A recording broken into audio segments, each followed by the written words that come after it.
الحمد لله رب العالمين والصلاة والسلام على سيد المرسلين أما بعد فأعوذ بالله من الشيطان الرجيم بسم الله الرحمن الرحيم۔ حضرت ابراہیم علیہ السلام اور چار پرندے۔ حضرت ابراہیم علیہ السلام نے ایک روز سمندر کے کنارے ایک آدمی مرا ہوا دیکھا۔ آپ نے دیکھا کہ سمندر کی مچھلیاں اس کی لاش کو کھا رہی ہیں اور تھوڑی دیر کے بعد پھر پرندے آ کر اس لاش کو کھانے لگے۔ پھر آپ نے دیکھا کہ جنگل کے کچھ درندے آئے اور وہ بھی اس لاش کو کھانے لگے۔ آپ نے یہ منظر دیکھا تو آپ کو شوق ہوا کہ آپ ملاحظہ فرمائیں کہ مردے کس طرح زندہ کیے جائیں گے۔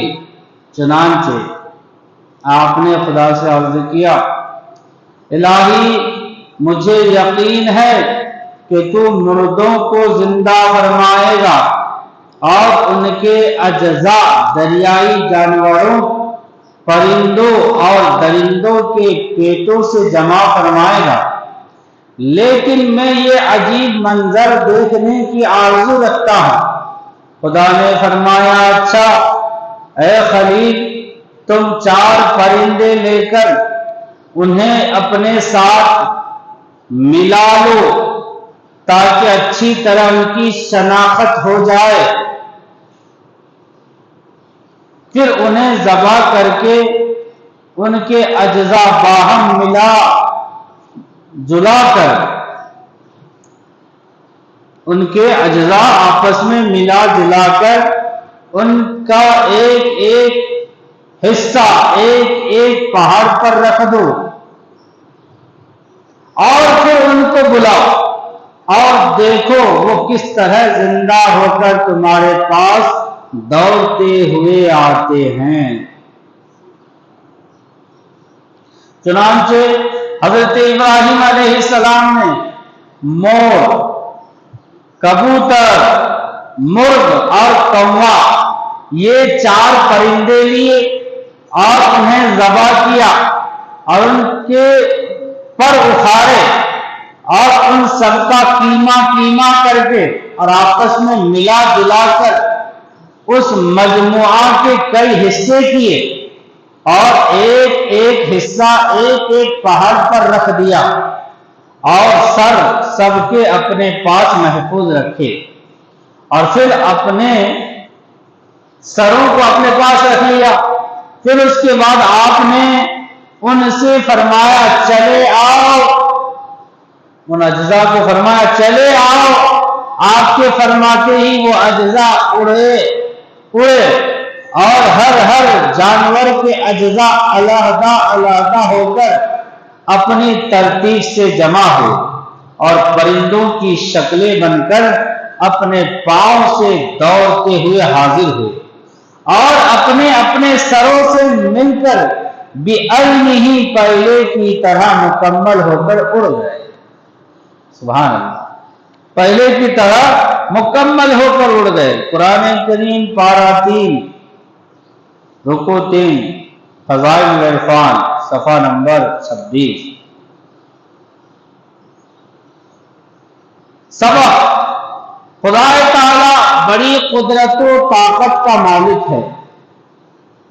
کوئی ڈوب کر مر جائے اور اسے مچھلیاں کھا جائیں یا جل کر مر جائیں اور راکھ ہو جائیں، یا کسی کو درندے پرندے اور دریائی جانور تھوڑا تھوڑا کھا جائیں اور اس کے اجزاء منتشر ہو جائیں، یعنی ادھر ادھر بکھر جائیں، خدائے برتر و توانا پھر بھی اسے جمع فرما کر ضرور زندہ فرمائے گا۔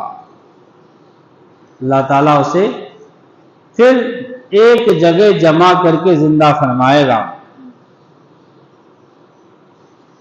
اور بارگاہ عزتی کی حاضری سے اسے مفر نہیں، اور یہ بھی معلوم ہوا کہ مردے سنتے ہیں، مردے بھی سنتے ہیں، ورنہ خدا اپنے خلیل سے یہ نہ فرماتا کہ ان مردہ اور قیمہ شدہ پرندوں کو بلا۔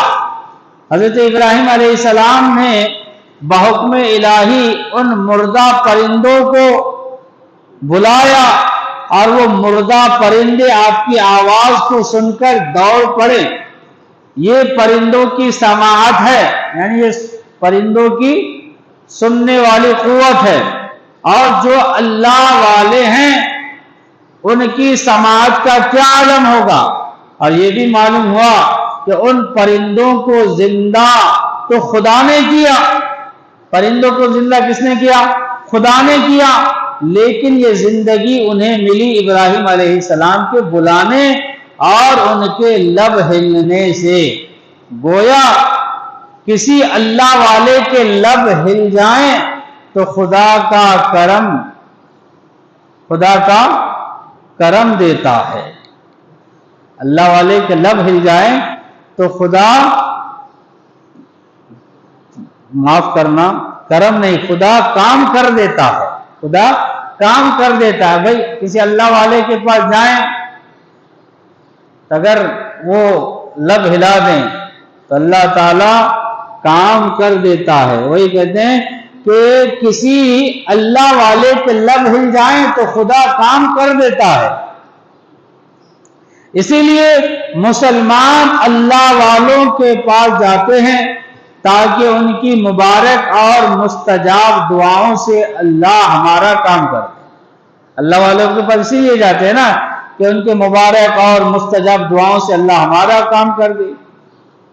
حضرت ابراہیم علیہ السلام جب پیدا ہوئے تو نمرود کا دور تھا اور بت پرستی کا بڑا زور تھا۔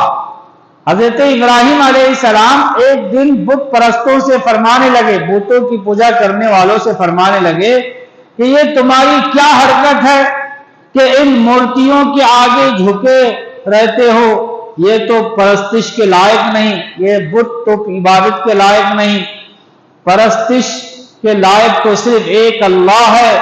وہ لوگ بولے ہمارے تو باپ دادا بھی انہیں مورتیوں کی پوجا کرتے چلے آئے ہیں، مگر آج تم ایک ایسے آدمی پیدا ہو گئے ہو جو ان کی پوجا سے روکنے لگے ہو۔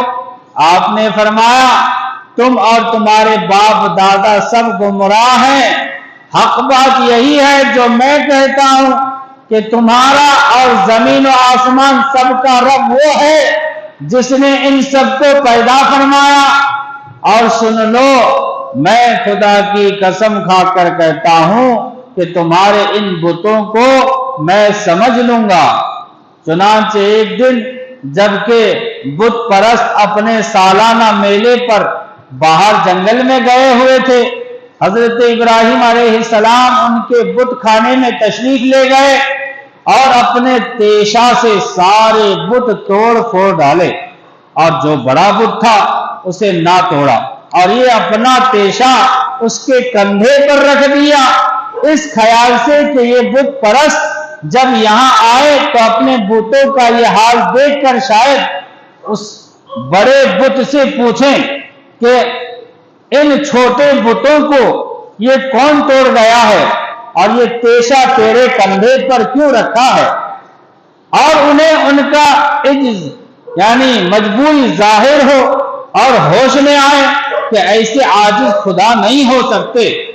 چنانچہ جب وہ لوگ میلہ سے واپس آئے اور اپنے بت خانہ میں پہنچے تو اپنے معبودوں کا یہ حال دیکھ کر کہ کوئی ادھر ٹوٹا ہوا پڑا ہے، کسی کا ہاتھ نہیں تو کسی کی ناک سلامت نہیں، کسی کی گردن نہیں تو کسی کی ٹانگیں ہی غائب ہیں، بڑے حیران ہوئے اور بولے کہ کس ظالم نے ہمارے ان معبودوں کا یہ حشر کیا ہے۔